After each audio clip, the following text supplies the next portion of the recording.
नात सुनने वाला वो नात के मिसरे तो याद कर लेता है, लेकिन मुस्तफा की हदीस याद नहीं कर पाता।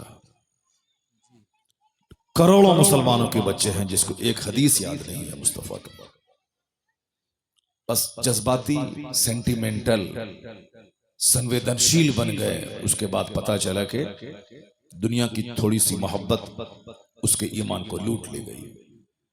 जब तक स्ट्रॉन्ग ईमान नहीं होगा उस वक्त तक ईमान के बचाने की फिक्र नहीं होगी।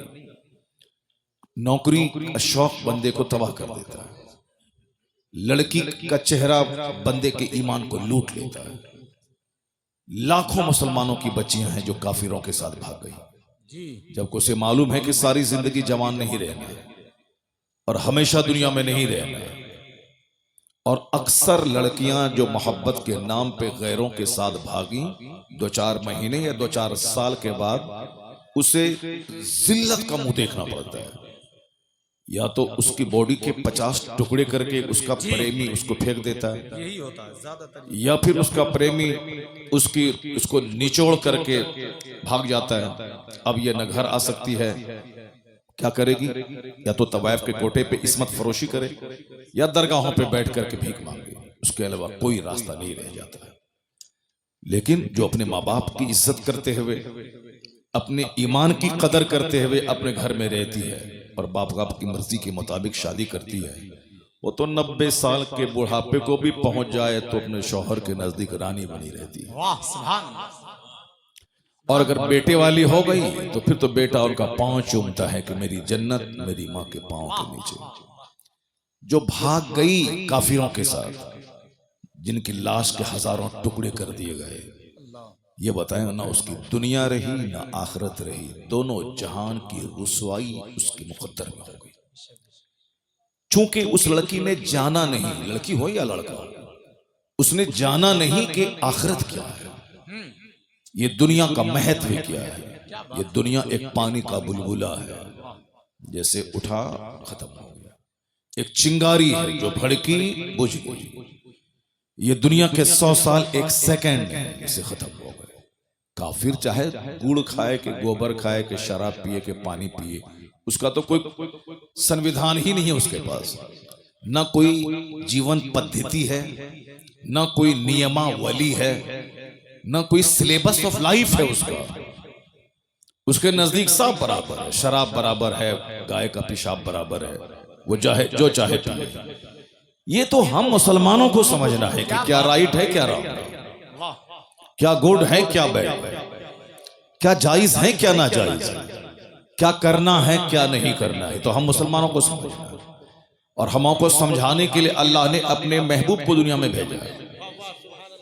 और हमको समझाने के लिए अल्लाह ने अपने महबूब पर कुरान नाजिल फरमाया कि अल्लाह के महबूब अपना वक्त ज़ाहिरी मुतय्यन पूरा करने के बाद अब वो अपनी कब्र अनवर में आराम करेंगे और सारी उम्मत पे नजर रखेंगे। और इनकी हिदायत के लिए मुस्तफ़ा की हदीस है और अल्लाह का कलाम कुरान करीम है। इन दोनों की रोशनी में मुसलमान जिंदगी गुजारते रहे। बहुत अच्छा। तो अब वो कुरान वो हदीस हमारे लिए एक जीवन पद्धति है कि हम कैसे जिए, कुरान में देखें। हम कैसे जिंदगी के दिन गुजारे, मुस्तफा की हदीस में देखें। दूसरों के पास इस तरह की कोई नियमावली नहीं है। जो मन में आए सो करना है। मन में आया शराब पी लिया, मन में आया गाय का पेशाब पी लिया, मन में आया गोबर का इस्तेमाल कर लिया, और मन में आया सांप को काट के खा लिया। जो मन में आया जब चाहे, वो रात के 4 बजे सो जाए, दिन के 11 बजे उठ जाए, कोई टोकने वाला नहीं। ये तो हर जुमा के दिन मेरा खतीब मेंबर से कहता है कि इन्नल्लाह यअमुरु बिल अदल, अल्लाह तुम्हें हुक्म देता है अदल करने का, अल्लाह तुम्हें हुक्म देता है एहसान करने का, अल्लाह तुम्हें हुक्म देता है अपने रिश्तेदारों को देने का, रिश्तेदारों से लेने का नहीं, निचोड़ने का नहीं। अपने रिश्तेदारों से बाइक नहीं लेने का, कार नहीं लेने का, पैसा नहीं लेने का, क्या बात, बल्कि अल्लाह तुझे दे तो अपनी तरफ से जिस तरह अपनी माँ बाप को देना है उसी तरह अपनी सास को भी देने का, ससुर को भी देने का। अपनी बीवी के बाप को कंगाल बना के उस बीवी के सामने कैसे मुंह दिखाओगे जिस बीवी के बाप की जमीन बेचवा के तुमने गाड़ी खरीद ली, जी जिस बीवी के बाप को भीख मंगवा के तुमने स्कॉर्पियो ले लिया? कैसे उस बीवी को मुंह दिखाओगे? कैसे उसके सामने बोलोगे कि मैं तुम्हारा शौहर नामदार हूं? वो बीवी तो बोलेगी तेरे हाथ में जो वॉच है वो तो मेरे बाप ने दिया, क्या बात है, वाह जो तुमने 3 पीस का पैंट शर्ट पहना वो मेरे बाप ने दिया, क्या बात है, जो तुम्हारे घर में पाँव पोछने वाला है वो तो मेरे बाप ने दिया, जो तुम्हारे घर का दरवाजे का विंडोज का डोर्स का पर्दा है वो भी मेरे बाप ने दिया, ये गाड़ी जिस गाड़ी पे चलते वो भी मेरे बाप ने दिया है, तेरा है क्या? और तू जो बोलेगा कि मैं शौहरे नामदार हूं, शौहरे नामदार वो नहीं होता है कि जो अपनी बीवी के बाप को कंगाल बना के ऐश करता है। शौहरे नामदार वो होता है क्या बात है हजरत, जो अपनी कमाई से घर बनाता है, वाह, अपनी कमाई से फर्नीचर बनाता है, अपनी कमाई से वॉच से लेके शूज से लेके स्पेक्टेकल से लेके 4 व्हीलर और 2 व्हीलर तक खरीदता है, अपनी कमाई से फ्रिज, एसी, वॉशिंग मशीन सब लेता है, और एक नेक संजीदा लड़की से निकाह करके उसके बाप से कहता है कुछ नहीं सिर्फ बेटी देना हमको, वाह, सुभान, चूंकि हमें निकाह करना है आपकी बेटी से।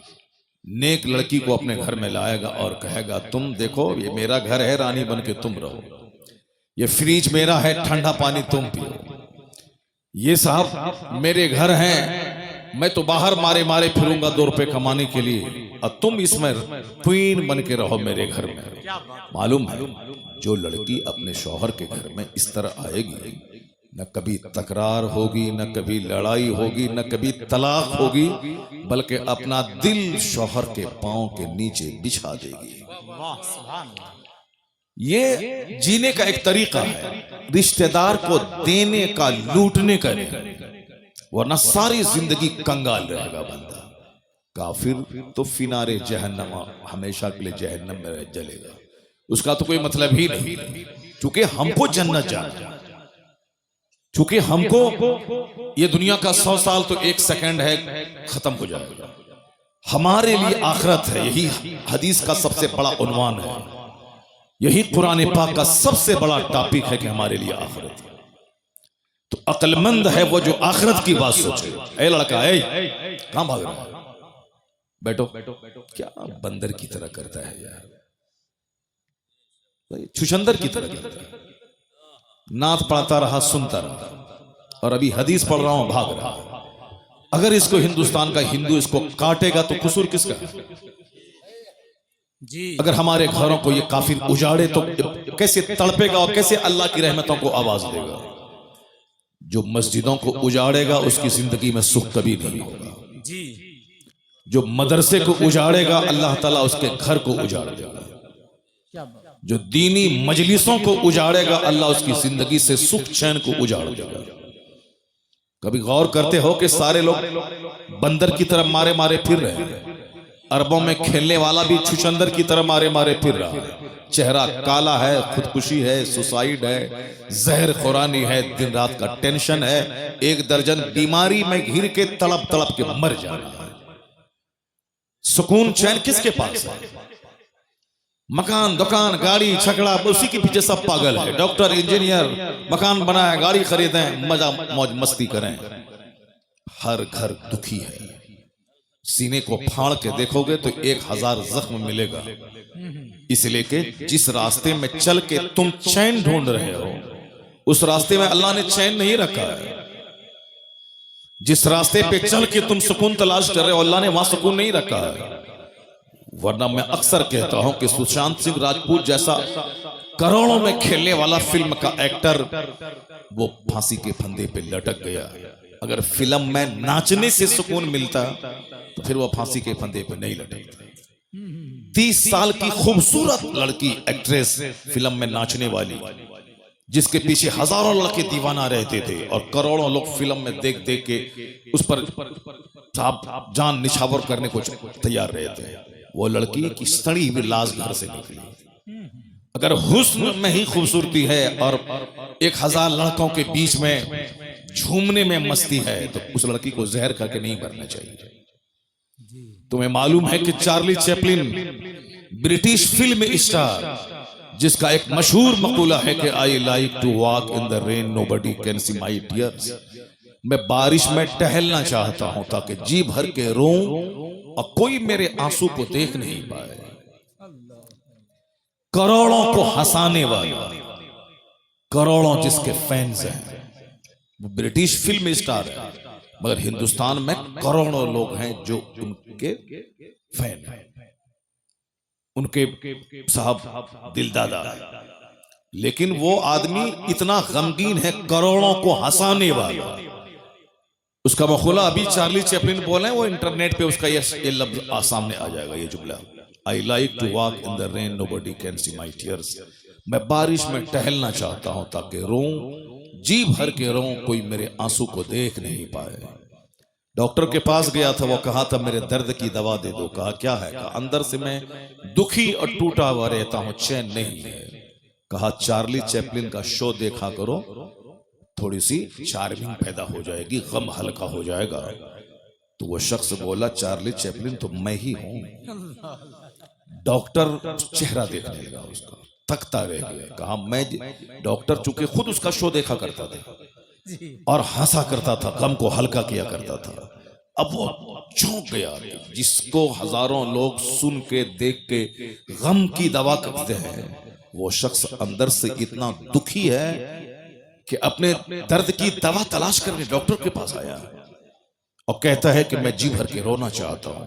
और तुम मोटरसाइकिल खरीद के, मोबाइल चला के और गली कुचे में घूम करके एक तो छोटा सा घर बना के सोचते हो कि हमको सुकून मिल जाएगा। नहीं मिलेगा सुकून। न चार्ली के घर में सुकून है, न लता मंगेशकर के घर में सुकून है। अरबों में खेलने वाली, उसका भी एक जुमला द टाइम्स ऑफ इंडिया में छपा था, जो हिंदुस्तान का सबसे बड़ा अखबार है, द टाइम्स ऑफ इंडिया, अंग्रेजी का। क्योंकि तुमको हुल्लड़बाजी करने, गुटखा खाने से फुर्सत कहां है कि तुम अंग्रेजी का अखबार पढ़ेगा। तुम तो उर्दू भी ठीक से नहीं जानते, बस भीड़ लगाया, नाच सुने, भाग गए। अब चाहे इस्लाम कुछ भी कहे, कुरान में जो आए, हदीस में जो आए, जहन्नम ही में चलेंगे, देखा जाएगा, मगर नाचेंगे, कूदेंगे। ये अक्लमंदी का तकाजा नहीं है। जुमा के खिताब और ईदैन की तकरीर और हर महफिल मिलाद का वाज किसी भी मजहब में समझाने का इतना सिस्टम नहीं है जो सिस्टम इस्लाम ने हमको दिया। जुमा के दिन वाज सुनना ही सुनना है, ईद और बकरीद में तकरीर सुनना ही सुनना है। खुतबे निकाह, निकाह की महफिल में पहले खुतबा पढ़ना सुन्नत है। उस खुतबे में कुरान की 3 आयतों की तिलावत होती है और तीनों आयतों में इत्तकुल्लाह कहा गया, अल्लाह से डरो। शादी का मौका है और ये खुतबा सुन्नत है, सरकार ने खुतबा पढ़ा और उसमें 3 आयतों की तिलावत होती है। या अय्युहन्नासुत्तकू, ऐ लोगो अल्लाह से डरो। या अय्युहल्लज़ीना आमनू तक़ुल्लाह हक़्क़ तुक़ाती, जिस तरह अल्लाह से डरने का हक है उस तरह ईमान वाले डरो। या अय्युहल्लज़ीना आमनू तक़ुल्लाह वक़ूलू क़ौलन सदीदा, ऐ लोगो, ऐ ईमान वालो, अल्लाह से डरो और सच्ची बात बोलो, लाग लपेट वाली बात मत बोलो। अंदर में कुछ, जबान पे कुछ, मुनाफिकत वाली बात मत बोलो, सीधी बात बोलो, सच्ची बात बोलो। क़ूलू क़ौलन सदीदा युस्लिह लकुम,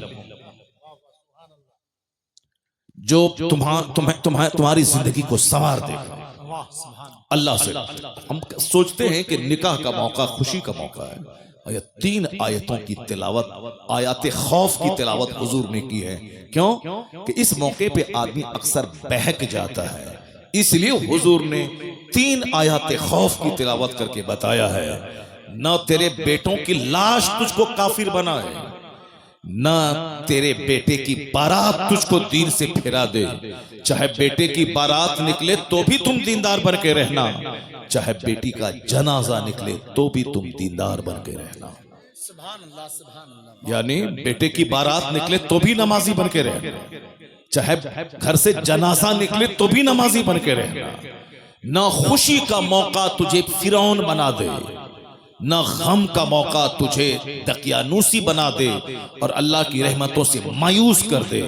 ऐसा नहीं, अपने रसूल की रस्सी को मजबूती से थामे रहना। गमी में भी मोमिन रहोगे, खुशी में भी मोमिन रहोगे। बेशक बेशक। हर हाल में मुसलमान रहोगे। तो ये वास की तरकीब इस्लाम ने दी है। क्यों? एक जुमा को तकरीर सुना कि दुनिया कुछ नहीं है, लगा कि अब हमको आखिरत की तैयारी करनी है। लेकिन जैसे ही वहां से जुमा पढ़ के घर आए, बाल बच्चों का मुंह देखा, तकरीर का 10% पानी वहीं खत्म उतर जाता है। फिर साहब Saturday, Sunday, Monday, Tuesday, Wednesday, Thursday, यानी शनिचर, इतवार, सोमवार, मंगल, बुध को धीरे धीरे 10%, 20%, 40%, 50% काफिरों का, जोकरों का, शरीरों का, शराबियों का, बेनमाजियों का मुंह देखा। मौलाना साहब ने जो जुमा में समझाया था कि दुनिया जीरो है, आखिरत सब कुछ है, इसको लगा था कि अब मैं आखिरत की तैयारी करूंगा। तो जुमेरात होते होते नसीहत का पानी उतर जाता है। अब वह अगले जुमा के दिन पक्का दुनियादार बन जाता। नहीं, मौलाना साहब जो बोला बोला, ये उनका काम है, मगर बगैर दुनिया के, बगैर पैसा की दुनिया में इज्जत नहीं मिलेगी, पैसा कमाना पड़ेगा चाहे जहां से हो। अब ये पक्का फिरौन बन जाता। लेकिन शरीयत ने इंतजाम किया कि जो पानी नसीहत का सूखने वाला है, अगले जुमा को फिर नसीहत का पानी चढ़ा दिया जाए। सुभान अल्लाह, सुभान अल्लाह। जब जमीन सूखने लगती है, खेती के लायक नहीं रहती, आसमान का पानी उस मुर्दा जमीन को जिंदा करता है। उसी तरह दिल जब मर जाता है, गंदों बुरे लोगों की सोहबत में बैठ बैठ कर, तो इस्लाम ने इसीलिए हर जुमा के दिन तकरीर, खुतबे जुमा को लाजिम करार दिया है, ताकि जैसे ही दिल मरने वाला हो, अगले जुमा को नसीहत का पानी फिर उस पर डाल दिया जाए, ताकि वो दिल मरने से बच जाए। ये इतना जबरदस्त इंतजाम इस्लाम ने किया। क्या बात है हज़रत, वाह वाह वाह। तो क्या कोई शख्स जो हर जुमा के दिन वाज सुनता है, अल्लाह के डर और आखिरत की बात, एक खुतबे में आया है, ज़ादुकुम कलीलुन कलील, तुम्हारा सफर का जो खर्च है बिल्कुल थोड़ा, तेरे पास नेकियां थोड़ी है, तेरे पास तू जिस रास्ते का मुसाफिर है, वह सबीलुकुम तवीलुन तवील, तेरा रास्ता बड़ा लंबा है। मरने के बाद कब्र में कितने हजार साल तक रहना है कोई नहीं जानता। कयामत कल कायम हो जाएगी, ये अलग बात है जी। लेकिन जो लोग आज से 10,000 साल पहले मर गए, कयामत तो आज तक आई नहीं। वो 10,000 साल से अपनी कब्र में है, आलम बरज़ख में है, वो कयामत नहीं कायम हुई। इसलिए यह है कि कयामत कल कायम होगी, लेकिन कल का मतलब ये नहीं कि कल टुमारो, कल का मतलब है कल चाहे 1 करोड़ साल के बाद आए, वो कल ही कहलाता है। क्या बात है। तो कयामत 5,000 साल के बाद आएगी, तो कब्र की मंजिल हजारों साल की। मैदान महशर जब कायम होगा, जब कयामत आएगी, दुनिया का विनाश होगा, वहां का जो एक दिन होगा 50,000 साल का होगा। अल्लाह। कोई दरख्त और किसी दीवार का साया नहीं होगा, कोई दरख्त नहीं होगा, तमाम पर जमीन परपट मैदान हो जाएगा, और वहां हिसाब किताब होगा। लोग अपने अमाल के हिसाब से नाक तक, गर्दन तक, सर तक पसीने में डूबे रहे। सवाने से पे आफताब, जमीन, तांबे की कोई किसी का पुरसाने हाल नहीं। न माँ अपने बच्चे को याद करेगी, न बच्चा अपनी माँ को याद करेगा। यौम यफिरुल मरउ मिन अखी व उम्मिही व अबी, कुरान में अल्लाह कहता है, डरो उस दिन से जिस दिन एक भाई भाई से भागेगा, औलाद वालदैन से भागेगी, माँ बाप औलाद से भागेंगे। इकलौता बेटा जिसके बगैर माँ जिंदा नहीं रह सकती थी, कयामत के दिन वो देखेगी कि मेरे बेटे को आग में डाला जा रहा है, मेरा बेटा एक नेकी की खातिर जहन्नमी बन रहा है, माँ एक नेकी उसको नहीं देगी, क्योंकि वो आखिरत है, दुनिया नहीं है, वो आखिरत है। आखिरत में कोई किसी का पुरसाने हाल नहीं होगा। यौम यफिरुल मरउ मिन अखी व उम्मिही व अबी व साहिबतिही व बनी लिकुल्लि इम्रिइन मिनहुम यौमइज़िन शअनु युग़नी। सारे लोग अपने अपने मामलात में इतने मशगूल होंगे कि कोई किसी का पुरसाने हाल नहीं होगा। नात सुनो और खूब जन्नत में कूद के चले जाओ। सरकार गौसे आजम 40 साल तक इशा के वजू से फजर की नमाज पढ़े थे। 40 दिन नहीं, 4 साल नहीं, 40 बरस। अब पूरी रात एक पांव पे खड़े होके पूरा कुरान खत्म कर लेते थे। और जहां वो अल्लाह के वली थे, मां के गोद से ही वली बन के पैदा हो गए थे। उनके बारे में आया है कि जब वो मकतब जाते थे तो फरिश्ते उनके आगे आगे चलते थे, कहते थे बच्चों रास्ता खाली कर दो, अब्दुल कादिर इस रास्ते से आने वाले हैं। बचपन से वली थे, उनको 40 साल तक इशा के वजू से फजर पढ़ने की क्या जरूरत थी। उनको 100 असातिज़ा के दरवाजे पे जाके इल्म हासिल करने की जरूरत क्या थी। उनको 91 साल तक खौफे खुदा में जीने की जरूरत क्या थी। दरख्त के पत्तों को खाकर 25 साल तक सहरा और जंगलों में रहे, क्या जरूरत थी। बस खेल तमाशा है, जन्नत मिल जाएगी। दुनिया में लड़की के पीछे पागल रहे, जन्नत मिल जाएगी। सारी जिंदगी फजर छोड़ते रहे, जन्नत मिल जाएगी। जलसा जुलूस को वीरान कर दे, उजाड़ दे, जन्नत मिल जाएगी। मस्जिद के दरो दीवार को उजाड़ दे, जन्नत मिल जाएगी। मन की गुलामी नहीं चलेगी, शरीयत की गुलामी चलेगी। अल्लाह ने अपने महबूब को भेजा है, महबूब की पैरवी मैं दोनों जहान की भलाई। जी लोग ख्वाहिशात के गुलाम हो गए, जैसे काफिर ख्वाहिशात के गुलाम है। जिसको चाहा जब तक चाहा पूजा, और जब चाहा उठा के फेंक दिया उसको, और जिसके सामने चाहा सर झुका दिया। कभी दरख्त के सामने, कभी पेड़ के सामने, कभी छुछंदर के सामने, कभी बंदर के सामने, कभी नदी के सामने, कभी नाला के सामने, कभी गाय के सामने, कभी बैल के सामने, कभी सूरज के सामने, कभी उगते सूरज, कभी डूबते सूरज, न जाने कहां जिसके सामने जहां देखा सर झुका दिया। कोई चूंकि उसका हिसाब लेना देना नहीं है, कोई उसके पास कोई गाइडेंस नहीं है, इसलिए जिसको जहां देखा, जिसमें ताकत देखी, उसी को खुदा कह दिया। अल्लाह रब्बुल इज्जत ने मुसलमानों पे एहसान किया कि मेरी पेशानी बंदर के सामने जलील नहीं हो रही, हमारी पेशानी किसी दरख्त के सामने जलील नहीं हो रही, हमारी पेशानी किसी छुछंदर के सामने जलील नहीं हो रही। हम किसी सांप, किसी हाथी, किसी गाय को खुदा नहीं कह रहे हैं, एक खुदा को माना, बेशुमार जगहों पे पेशानी जलील होने से बचते रहिए। ये इस्लाम लाने का सबसे बड़ा बेनिफिट यही है कि कहो ला इलाहा इल्लल्लाह, there is no any god but Allah. अल्लाह मेरा माबूद है। अब जन्नत तो वहां मिलेगी, इस दुनिया में दर दर की ठोकर खाने से पेशानी बच गई। और यह दलील बनकर अल्लाह ने अपने महबूब को भेजा, दलील बनाकर। जो सूरज को पूजता है, मेरे मुस्तफा की उंगली का इशारा पाके सूरज डूबा वापस आ रहा। सूरज को तुमने ताकत देख करके खुदा कहा था ना, तो वो ताकतवर सूरज तो ताकतवर मुस्तफा के इशारे पे गुलामी कर रहा है। तुमने चांद को खुदा कहा था ना, ये चांद मुस्तफा का इशारा पाके 2 टुकड़ों में बढ़ जाता है। तुमने पत्थर को खुदा कहा था, ये पत्थर मुस्तफा के पाए अक़दस को पाके अपने सीने पे नक्श उभार लेता है, पत्थर मुस्तफा पे सलाम पढ़ता है। तुमने सांप को खुदा कहा था, ये सांप मुस्तफा के गुलामों की गुलामी कर रहा है। तुमने समंदर दरिया को खुदा कहा था, वो दरिया मुस्तफा के गुलामों के लिए धूल में तब्दील हो जाता है। तो जिस दरख्त को तुमने खुदा कहा था, ये दरख्त मुस्तफा को सजदा कर रहा है। इसलिए ए सारी दुनिया के लोगों, अगर तू तलाश करता है कि मेरा खुदा कौन है, आ जाओ मेरे महबूब के पास। जिन जिन चीजों की तू परस्तिश करता है, जिसको खुदा कहता है, वो सारी चीजें मुस्तफा के इशारे पे गर्दिश कर रही है।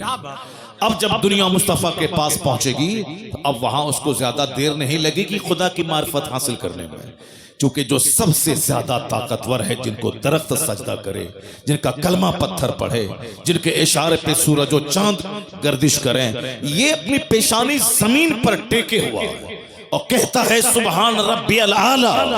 मतलब इतना ताकतवर मुस्तफा, जिसको खुदा कह दे वही खुदा है, जिसको सजदा करे वही मस्जूद है। तो अब दुनिया को समझने में देर नहीं लगी कि मोहम्मद अरबी खुदा का पता बताने आया है। इसलिए अल्लाह ने कहा कद जाकुम बुरहानुम मिर रब्बिकुम, तुम्हारे रब की तरफ से दलील बन के मुस्तफा आ गए।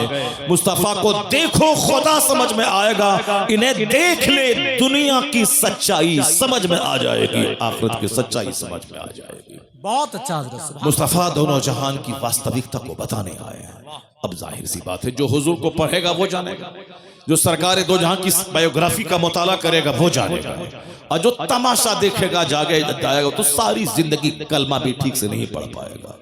अत्तहियात तो सारे लोग पढ़ते हैं, लेकिन अत्तहियात करोड़ों में कोई पढ़ता है। सुबहान रब्बियल आला तो मर्द औरतें करोड़ों की तादाद में लोग पढ़ते हैं, लेकिन सुबहान रब्बियल आला एक लाखों में कोई पढ़ता है। क्या बात है। सजदा, अभी भी मैंने मस्जिद में आज देखा एक आदमी को सजदा करते हुए, बस ऐसे ही जैसे चोंच मार रहा है। जब सजदा में सारे पार्ट्स का सजदे की हालत में ठहरना जरूरी है, फिर वो बैठ जाए तो सारे पार्ट्स अपनी जगह पे सेट हो जाए, फिर उसके बाद दूसरा सजदा करे। लेकिन वो ऐसे घुसता, ऐसे करता, चोंच मारता है। वो अपने मन में तो मैं नमाज पढ़ रहा हूं, जाहिर सी बात है, और नात सुन के भाग जाएगा। वो कैसे जाने कि हदीस में क्या आया, वो कैसे जाने कि कुरान में क्या आया। जो नात पढ़ता है वो हदीस नहीं पढ़ता है, वो भी तो सारी जिंदगी नात ही पढ़ेगा, वो भी नहीं जान पाएगा कि इस्लाम क्या है, सुन्नियत क्या है। इसलिए मैं अक्सर कहता हूं कि नात पढ़ना जरूरी नहीं है, नमाज पढ़ना जरूरी है, दीन सीखना जरूरी है। जो जरूरी है उसको करते नहीं है। 2 टका कमाने के लिए साहब लोगों को बेवकूफ बना रहे हैं। 2 टका कमाने के लिए साहब अपने खरबों की जन्नत को दांव पे लगाए। 2 टका कमाने के लिए, जैसे तुम इंजीनियर बनते हो 2 टका कमाने के लिए, तुम डॉक्टर बनते हो 2 टका कमाने के लिए। तुमको न नमाज की फिक्र है, न रोजे की फिक्र है, न आखिरत की फिक्र है, न कब्र के सवाल जवाब की फिक्र है, न कुरान पाक में जो खरबों नसीहतें हमारे लिए हैं उसके पढ़ने की फिक्र है। बस physics, chemistry, biology, zoology, botany पढ़ा, नौकरी मिली, 1 लाख रुपए महीना कमाया, पेट भरा, छोटा सा घर बना, छोटी सी स्विफ्ट खरीदी, और इतराया, चक्कर आया, गिरे, मर गए। अब सारी दुनिया खत्म। अब जहां गए वहां का एक दिन 50,000 साल के बराबर। ये बताओ क्या करोगे वहां, क्या होगा वहां? ना कोई पुरसाने हाल नहीं होगा वहां ये नहीं बोलेगा कि मालिक हम नहीं जानते थे। नहीं, तो जुमा के दिन तुमको बताया जाता था कि अल्लाह हक है, कुरान हक है, नबी हक है, जन्नत जहन्नम हक है। हर ईदैन की किताब में तुमको बताया जाता था कि जन्नत हक है, जहन्नम हक है, कुरान हक है।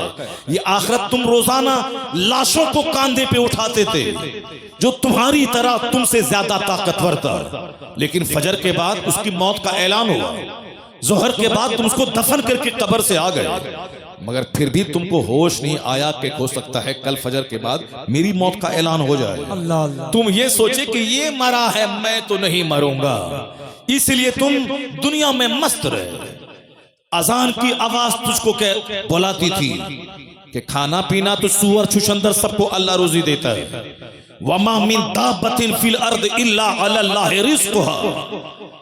कुरान साफ कहता है कि जमीन पे चलने वाला कोई चौपाया ऐसा नहीं है जिसकी रोजी का जिम्मा अल्लाह ने न लिया हो।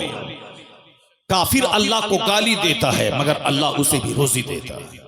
जो अपनी इज्जत बेचकर तवाइफ के कोठे पे 2 रुपया कमाती है, अल्लाह उसे भी रोजी देता है। सुअर, बंदर, छुछंदर, सांप, उसको अल्लाह रोजी देता है। जो अल्लाह को गाली देता कहता है कि कोई अल्लाह नहीं है, वह नास्तिक माअज़ अल्लाह, अल्लाह उसे भी रोजी देता है।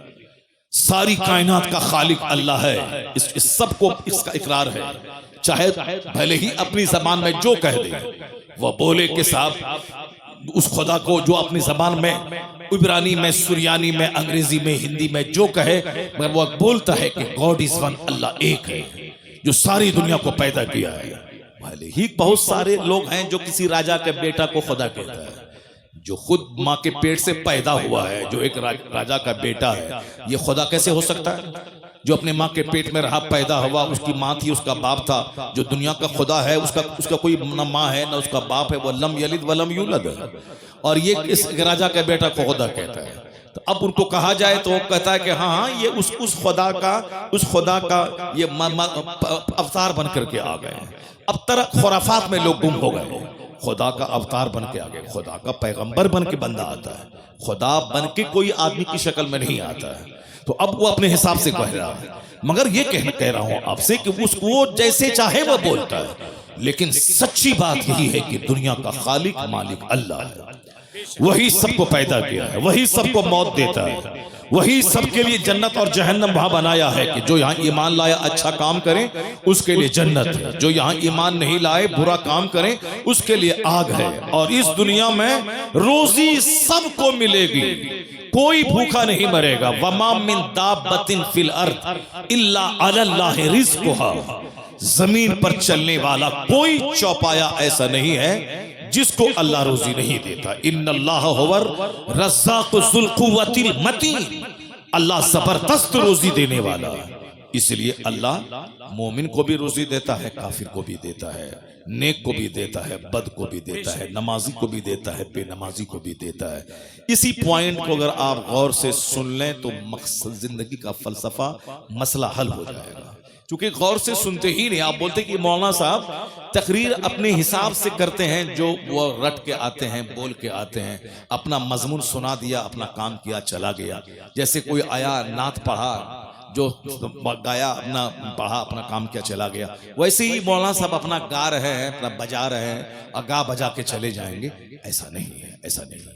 आलिम दीन कुरान सुनाते हैं, हदीस सुनाते हैं। ये वो काम है जो अंबिया और मुरसलीन के गुलाम बनकर उलमा कराम कर रहे हैं। यही पैगाम अंबिया कराम पहुंचाते थे कि तुम अपना मकसद हयात पहचानो, तुम जानो कि तुम क्यों पैदा हुए, और उलमा अंबिया के वारिस बनकर तुम तक सच्चाई पहुंचाते हैं कि दुनिया की वास्तविकता क्या है, हकीकत क्या है, हम क्यों पैदा होते हैं, क्यों मर जाते हैं। ये सच्चाई यही है कि रोजी सबको मिलेगी।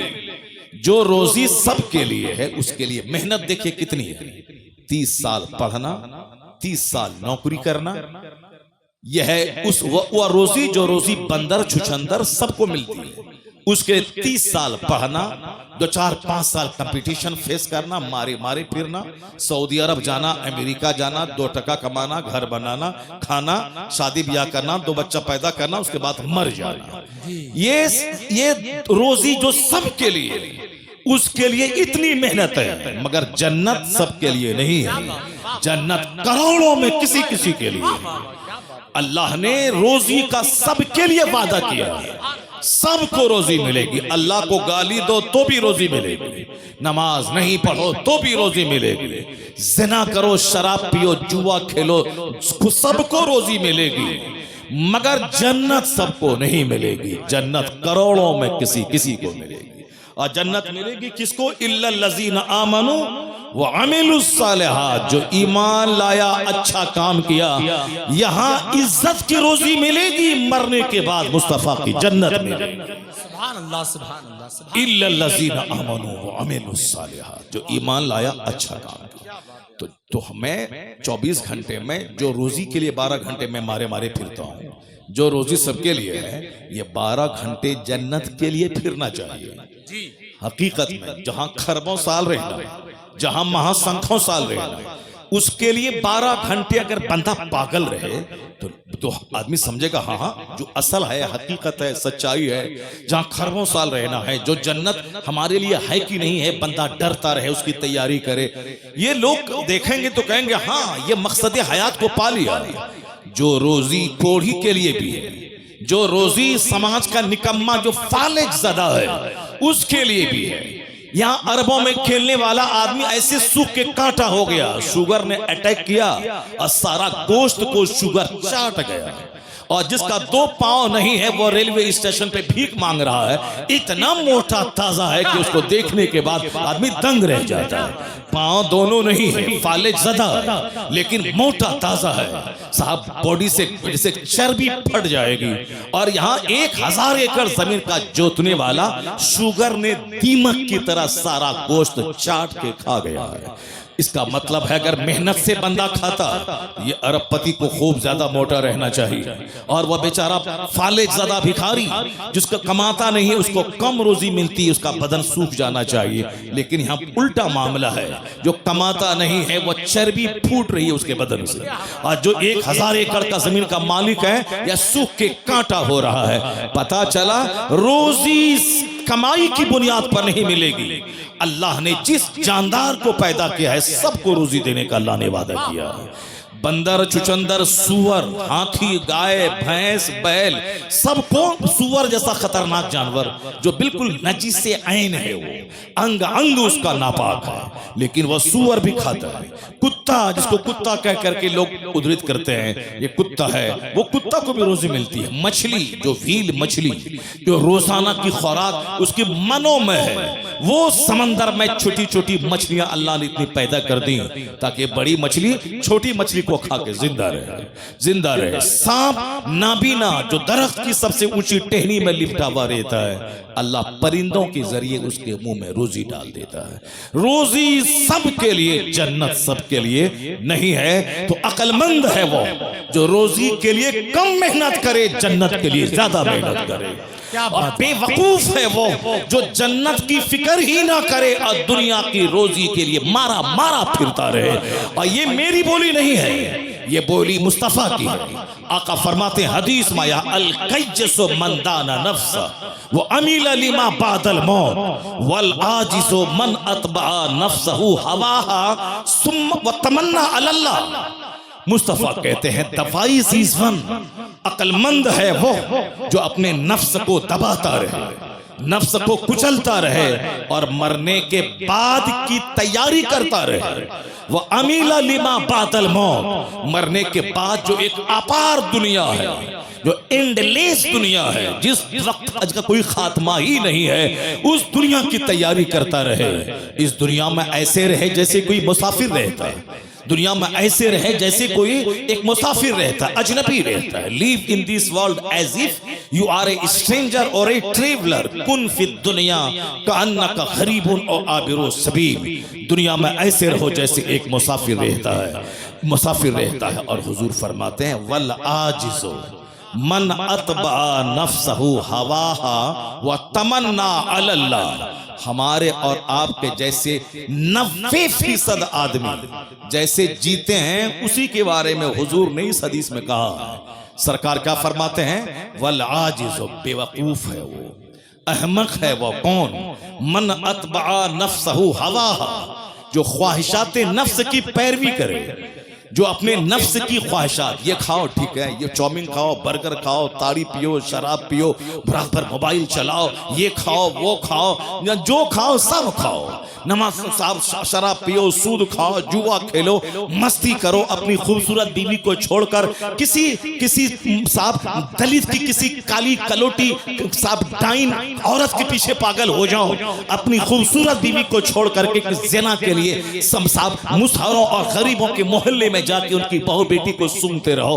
बड़े बड़े अरबपति खूबसूरत बीवी को छोड़ के मजदूरी करने वाली, खेत में जो नापाक रहने वाली, काली कलोटी गंदा रहने वाली, उस औरतों के पीछे पागल रहता है और घर में अपनी खूबसूरत हूर जैसी बीवी से लड़ाई करता है, उसको गाली देता है, मारता है, उसको बाप के घर भेज देता है। और हमेशा नापाक रहने वाली फोंडी और साहब जिद्दी और काली कलोटी भूतनी चोड़ेल के पीछे पागल रहता है। बेशुमार लोगों की कहानियां समाज के अंदर मौजूद हैं। क्या क्या कहा, ये नफ्स की पैरवी करे, वह तमन्ना अल्लाह, और उम्मीद लगा के बैठे कि अल्लाह जन्नत दे देगा, वह तमन्ना अल्लाह, और उम्मीद लगा के बैठे कि अल्लाह जन्नत दे देगा। ये हदीस पाक अगर दिल से पढ़ोगे तो सीना फट जाएगा, अगर दिल से पढ़ोगे तो सीना फट जाएगा। ये लड़का एक तमाचा मारेंगे, चेहरा लाल कर देंगे, बदतमीज कहेगा।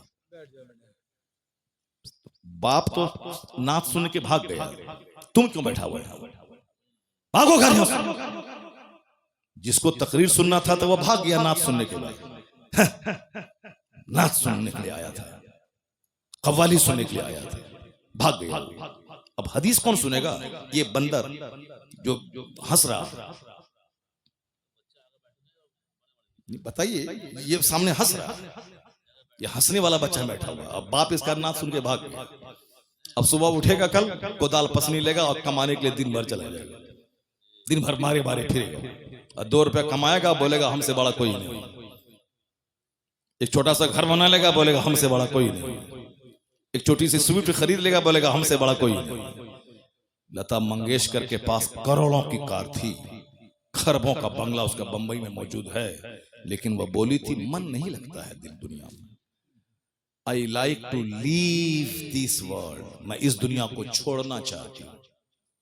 द टाइम्स ऑफ इंडिया अखबार में उसकी इंटरव्यू छपा था उसका, और उसमें वो बोलती कितना गाने सुनूं, कितने अपने घर के सरो सामान को देखूं, सजाऊं, उलट पुलट करूं, ये फूल का गमला उधर, उसका गमला इधर, दिन भर क्या करूं, पैसों की कोई नहीं तो है नहीं, करोड़ों के जेवर, कभी अमेरिका, कभी यूरोप, कभी नॉर्वे, कभी फ्रांस, कभी जर्मनी, कभी कनाडा, कभी थाईलैंड की राजधानी बैंकॉक, कभी मलेशिया, कभी इंडोनेशिया, कहाँ नहीं घूमी वो औरत। बुलबुले हिंद कहलाती थी, लेकिन वो बोली कि जिंदगी में अब मजा नहीं है, मैं मरना चाहती हूँ। चार्ली चैपलिन, जिंदगी में मजा नहीं है, अब मैं रोना चाहता हूँ। और तुम स्विफ्ट, गुटखा और सिगरेट और छोटा सा बगैर प्लास्टर के घर लेकर के तुम मजा लेना चाहते हो, कैसे मजा मिलेगा? वहां खरबों में खेलने वाला तो मरना चाहता है, वहां खरबों में खेलने वाली मरना चाहती है। तो अब तुम्हारा अकीदा रोशन हो रहा है, तुम्हारे कुरान का पैगाम सर चढ़ के बोल रहा है। क्या बोल रहा है कि दुनिया ने तो सोचा था फैक्ट्री डालूंगा मजा मिल जाएगा, बंबई में घर खोद बनाऊंगा मजा मिल जाएगा, लंदन घूमूंगा मजा मिल जाएगा। अरे अल्लाह ने मजा लंदन घूमने में रखा ही नहीं है, न सोफा में, न गद्दा में, न इनोवा में, न फॉर्चूनर में, न जागवार कंपनी की 10 करोड़ की कार में, न बंबई के 100 मंजिला मकान में, न बुर्ज खलीफा दुबई में, न अमेरिका के साथ व्हाइट हाउस में। तो सुकून है कहां? इंजीनियर जहर खा के मर रहा है, वो डॉक्टर कलकत्ता का देखा, अब वो जेल में सड़ेगा, फांसी की सजा उसको होगी। अरबों में खेलने वाला, मगर वही ख्वाहिशात की गुलामी ने तबाह किया।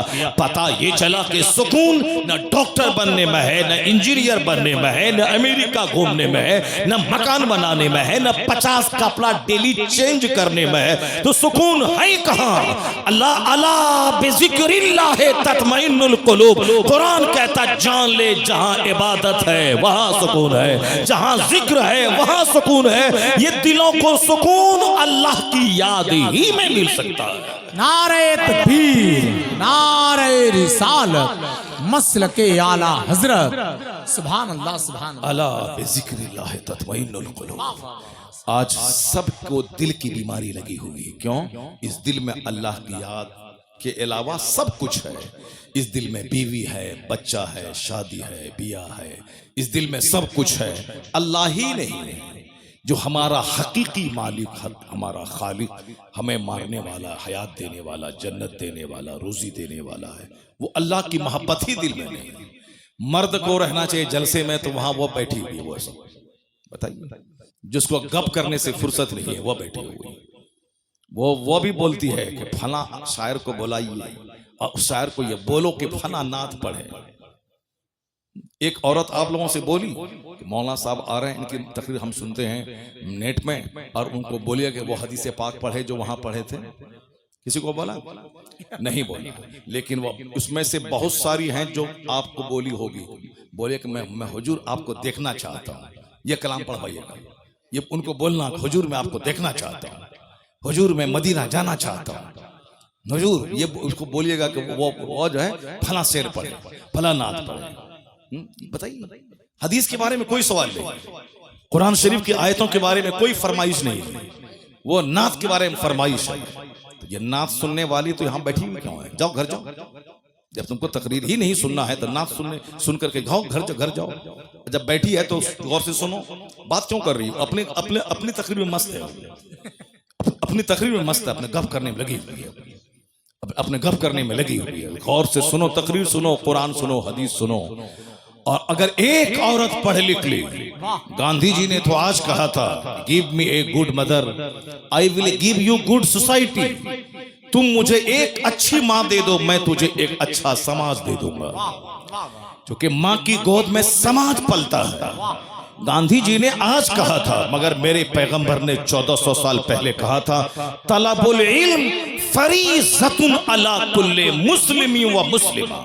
हर मुसलमान मर्द और औरत पे इल्म हासिल करना फर्ज है। औरत अगर इल्म हासिल कर ली तो माँ की गोद बच्चों का पहला स्कूल। बाप चाहे जहां रहे, जिस माँ की जबान नफीस होगी उसके बच्चों की जबान भी नफीस होगी। और अगर कोई बच्चा गसीला हो, बच्चा जिद्दी हो, बच्चा बदअखलाक हो, तो समझ लें कि उसमें 50 नहीं 90% हाथ उसकी माँ का होता है। अगर बच्चे की जबान अगर गलत है तो माँ का रोल है। इसको सिर्फ सजने संवरने और साहब शादी ब्याह के दिन नया जेवर का मुतालबा करने से फुर्सत ही नहीं है। इसको क्या बच्चों की तरबियत करेगी? बच्चे कैसे बोले, बच्चे कैसे पढ़े? शहर में एक अच्छी औरत का बच्चा वो कभी नहीं बोलता है कि अजान हो रहा है, वो कभी नहीं बोलेगा कि दाल बहुत पतला है, नहीं बोलेगा, क्योंकि माँ कभी नहीं बोलती है कि अजान हो रहा है। माँ हमेशा कहती है अजान हो रही है। माँ हमेशा बोलती है कि दाल पतली है, रोटी अच्छी है, चावल अच्छा नहीं है। तो अब माँ की बात को बच्चा माँ की गोद से सुन सुनकर अनकंसस लाशऊर में उसको स्टोर करता है, और जब उसकी जबान पे बोली खुलती है तो वही बोली निकलती है जो माँ से सुन सुन करके यहाँ अनकंसस में था, वही वहां से निकलते हुए शऊर की जबान पे वही जुमले आ जाते हैं। इसलिए शादी ब्याह में कार मोटर कार देखने वाला अच्छी बीवी का सिलेक्शन करो, दौलत को तलाक दे दो, सिर्फ अच्छी औरत चाहिए जिसकी जबान अच्छी, जिसका अखलाक अच्छा हो, जिसका किरदार अच्छा हो, जिसका वेशभूषा अच्छा हो, जो अपनी जिंदगी को 10 मर्दों की गोद में झुलाने वाली ना हो, जो अपने जीवन अपनी जिंदगी की सुरक्षा करने वाली हो, जिनका आंख शौहर की अमानत, जिसकी जबान शौहर की अमानत, जिसका जिस्म शौहर की अमानत, और अपने बच्चों को पालने की खातिर अपनी जिंदगी की हिफाजत करे। अगर दागदार जमीन होगी कभी अच्छी फसल नहीं पैदा होगी, और जो जमीन सरखेज होगी जबरदस्त फसल पैदा करेगी। ये माँ है, माँ का पेट जमीन का काम करता है, बाप उसमें बीज डालता है। अगर बीज नाकारा हो तो भी फसल नाकारा, और जमीन अगर जली हुई सड़ी हुई गंदी और साहब बंजर जमीन हो, उससे कभी कोई अच्छी फसल की उम्मीद नहीं कर सकता है। क्योंकि दुनिया का सारा काम एक सिस्टम से होता है। गौर से सुनना, भले ही बात छिड़ गई है मैं इसको मुकम्मल कर देता हूँ, उसके बाद फिर मैं अपनी तमहीद पे लौट के आता हूँ। उसके बाद अगर मौका मिलता है तो तकरीर करता हूँ, अगर मौका नहीं मिलेगा तो फिर दूसरी बार आएंगे तब तकरीर करेंगे। लेकिन पहले इस टॉपिक को सुन लो, जो बात छिड़ गई है मेरी माँ बहन भी गौर से सुन ले, गौर से सुने मेरी बात, और इसको हवाई बात समझ करके ना बल्कि दिल में जगह दे रहे, उसको अपनी जिंदगी में उतारने की कोशिश करे, और समझ लें कि तकरीर नाचने का नाम नहीं है, तकरीर हाथ नचाने का नाम नहीं है, तकरीर कुर्सी तोड़ने का नाम नहीं है, तकरीर है कुरान हदीस का मीठा पैगाम दिल में उतार देने का, जो आदमी की सोच बदल दे, जो आदमी की आंखों को इस काबिल बना दे कि आंख किसी लड़की की मोहब्बत में ना रोए, खालिके कायनात की मोहब्बत में रोने वाली बन जाए। ये आंख दुनिया की मोहब्बत में ना रोए, मुस्तफा की मोहब्बत में रोने वाली बन जाए। ये जबान गाने के लिए ना हो बल्कि जबान अल्लाह रसूल के जिक्र के लिए वक्फ हो जाए। तकरीर वो है जो हमारे दिल की दुनिया बदल दे, जो हमारी सोच बदल दे, जो हमारे जीने हमारी जिंदगी में यू टर्न ले आए। जा रहा था पूरब की तरफ, सोचता था काबा पहुंच जाऊंगा, लेकिन पूरब जाने वाला कहीं काबा पहुंचता है। तू बकाबा न रसी ए एराबी की रह के मी रबी बतुर्किस्तान ए एराबी, तू काबा तक नहीं पहुंच पाएगा, क्योंकि जो रास्ता तुमने चुना है ये रास्ता काबा का नहीं, ये रास्ता तुर्किस्तान का है। हम लोग जिस हाल में जी रहे हैं ये रास्ता खुदा की रहमतों को अपनी तरफ मुतवज्जह करने का रास्ता नहीं है, ये रास्ता है अल्लाह के अजाब को दावत देने का, ये रास्ता है मुस्तफा की नाराजगी के मोल लेने का, ये रास्ता है औलिया और सालिहीन की रूहों के रूठ जाने का, ये रास्ता है अपने घर को तबाह बर्बाद करने का, ये रास्ता है आने वाली नस्लों को मिलिया मेट करने का रास्ता है। रास्ता वही है बमुस्तफा बरसा खेशरा के दीन हमाउस गर बबू न रसीदी तमाम बुलहबीस। डॉक्टर इकबाल ने कहा था अपने आप को नबी के कदमों में डाल दे, वही सारा दीन है, जो वहां तक नहीं पहुंच पाया उसमें और अबू लहब में कोई फर्क नहीं है। मुस्तफ़ा बरसा खेशरा, अपने आप को नबी के कदमों में डाल दे, नबी तक पहुंचा दे और अपनी जिंदगी का मकसद मुस्तफ़ा की गुलामी बना ले। जब तू मुस्तफ़ा का सच्चा गुलाम बनेगा, जन्नत वहां मिलेगी, दुनिया का अल्लाह तुझे इमाम और बादशाह बना देगा। की मोहम्मद से वफा तूने तो हम तेरे हैं, ये जहां चीज है क्या लहो कलम तेरे। जिसको तकरीर सुननी थी वो चला गया, और जिसको हंसना है वो बैठा हुआ है, और ये बैठी हुई है गप करने के लिए बैठी हुई है। चुपचाप खामोशी पे जबान पे खामोशी का ताला लगा ले और मेरी बात गौर से सुन ले। और तुम अच्छी बनेगी, तेरे शौहर भी नेक बन जाएगा, और तुम अच्छी बनी, तेरा बच्चा तो वली और कुतुब पैदा हो जाएगा। तुम घबराती है कि मेरा बेटा मुझको मारता है, मेरा बेटा मुझको मारता है, तेरा बेटा तुझे मारेगा नहीं, तेरा बेटा तेरे पाँव को धो के पिएगा। अगर तुम अच्छी माँ बन गई तो तेरा बेटा तेरे पाँव को चूमेगा, बोलेगा यहाँ चूमने से जन्नत की खुशबू आती है। अगर तुम बच्चों को बता दे कि मुस्तफ़ा क्या है, मुस्तफ़ा की तालीमात क्या है, और ऐसा नहीं होता कि पीर साहब आए हैं तेल से फुकवा दो, जरा पानी फुकवा दो पीर साहब से, हमारा बेटा अच्छा हो जाएगा। पानी से फूकने से बेटा अच्छा होता है, तेल फूकने से बेटा अच्छा होता है। ऐसा पीर साहब आ गए और साहब एक तावीज दे दिया तो बेटा अच्छा हो जाएगा। जो भरम में जी रहे हो इस भरम को हटा दे। पीर का मतलब होता है खुदा का रास्ता दिखाने वाला, पीर का मतलब है मुस्तफ़ा से जोड़ने वाला, पीर का मतलब है जो इस कदर नमाज पढ़े कि उनका मुरीद उसको देख के नमाजी बन जाए। पीर का मतलब है वो इस तरह अल्लाह से डरे रोए कि उनके सजदे को देखकर मुरीदों के सीने का जंग साफ हो जाए। इसके अलावा कोई दूसरा रास्ता नहीं।